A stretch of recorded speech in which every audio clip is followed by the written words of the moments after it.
There's like super weak signals.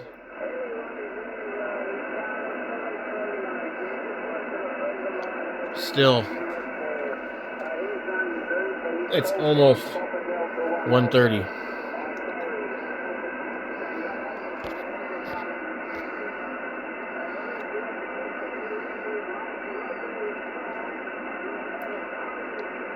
Let me try something.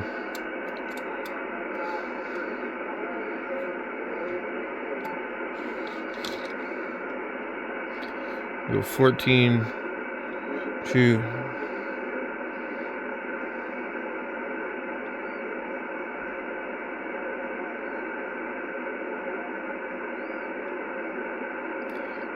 I'm not hearing the guy very much right now.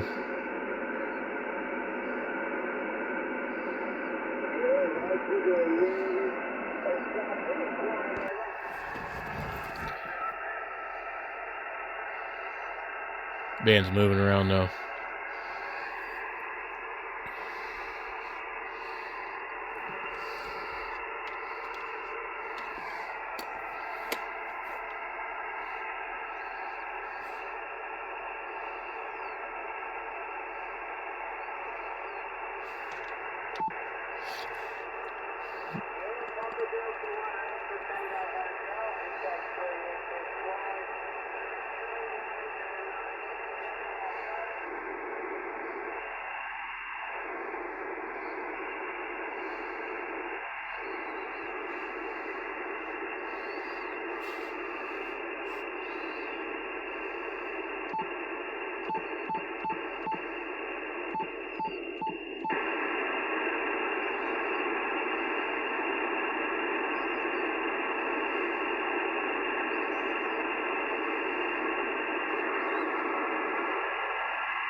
Let's try this VRF.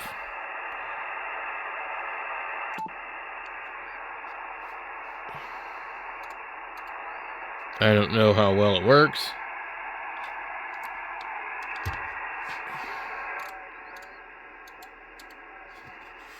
Wow.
I've never really tried the VRF. I don't know exactly what it does.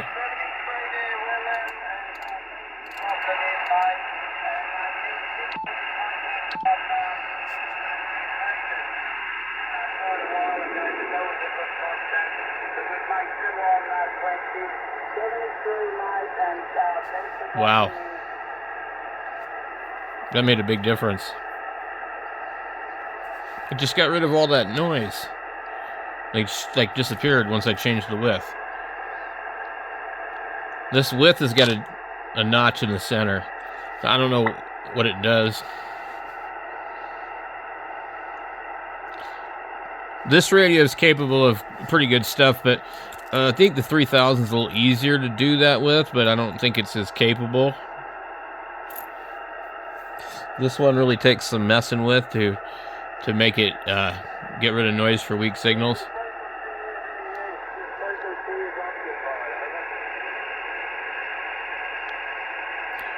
I wonder what it'll do if I go the other direction. It's a notch right here.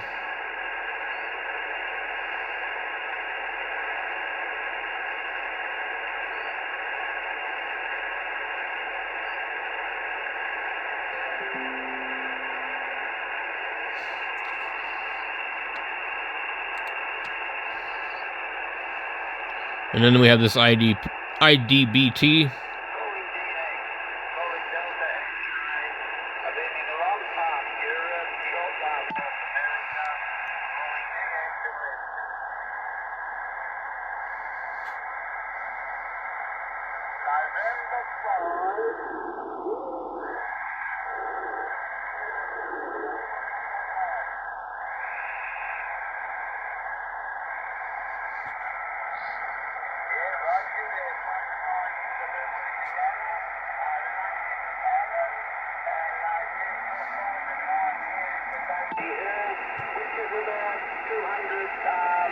Let's see how we can get him on this. Alright. Where's our width? We're at 2400.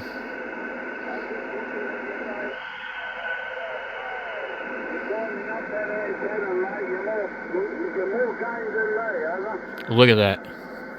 This thing's nuts. He shifted it and just pretty much dropped a lot of the noise.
The band's just really squirrely.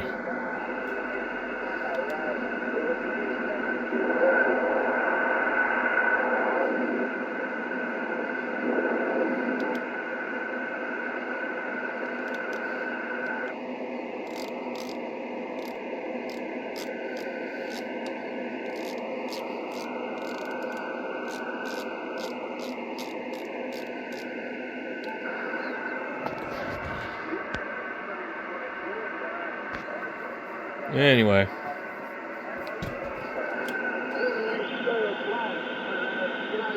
I like how I can adjust the width and I know what it is. It goes from 1800 to 4. And it shows it. This one, you have no idea what the frickin' hell the width is doing. I think it's at widest in the center.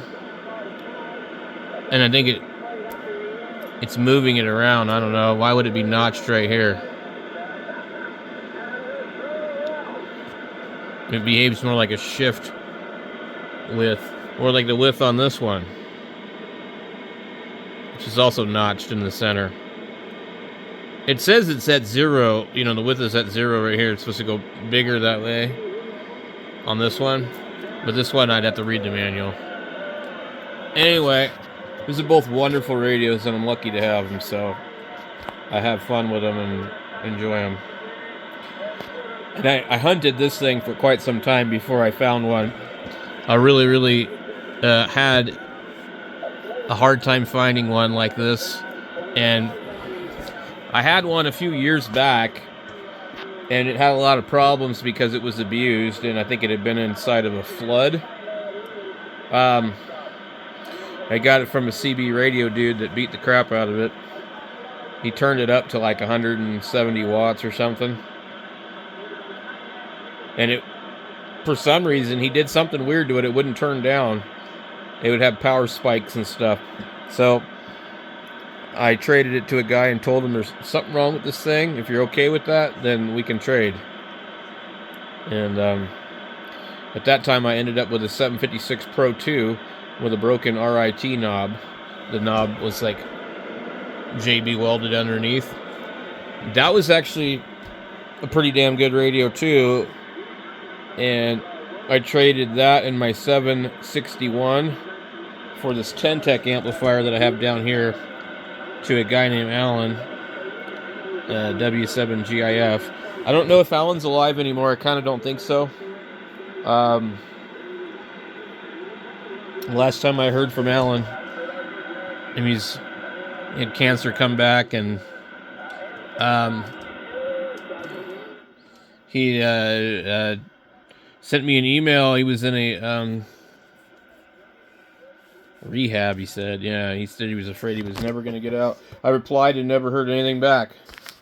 And I almost think it was like, what kind of rehab? I don't know. But it was sad because, you know, he told me if I ever decided I didn't want this amp anymore, he would trade me back. And I tried to. Because I don't use it. I use this one instead. This one works fine, as far as I know. But a couple of times it did something really weird. And when I turned it on, it shut down my 7300. I mean, I didn't even key it up. I just flipped the switch and turned it on. And so, I don't know. I think that these amps, as far as the 10-techs go, I think they're kind of overly complicated. So I just stick to the SB220, SB221, HL2200 design. And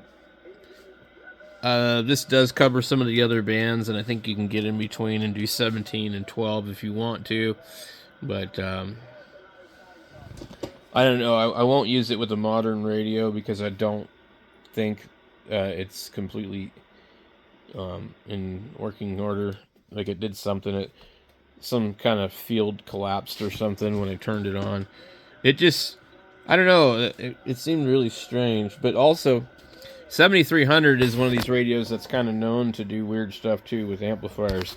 But I use a foot switch, so I don't know if that should be a problem or not.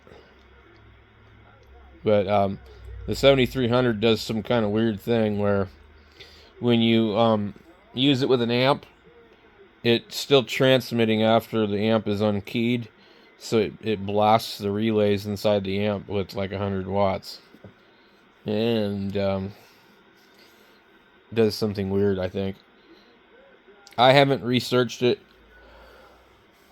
I've had a couple of 7300s, and I have one that I bought last year. I bought another one. So basically, I have two new radios. Out of all the old stuff I own, I have two new radios. I guess 3, maybe 4, that are actually like I bought new. I bought a G90 in 2020 new, and I still have it. I bought the Zygu 6100 like last year. I bought the 710 and the 7300 new, but everything else I have is used. So anyway, so that's my ramble, guys. I really do like kind of comparing radios and seeing which ones are the best. And it's really never cut and dry, you know. So you find what works and you find what makes you happy, and that's all that matters.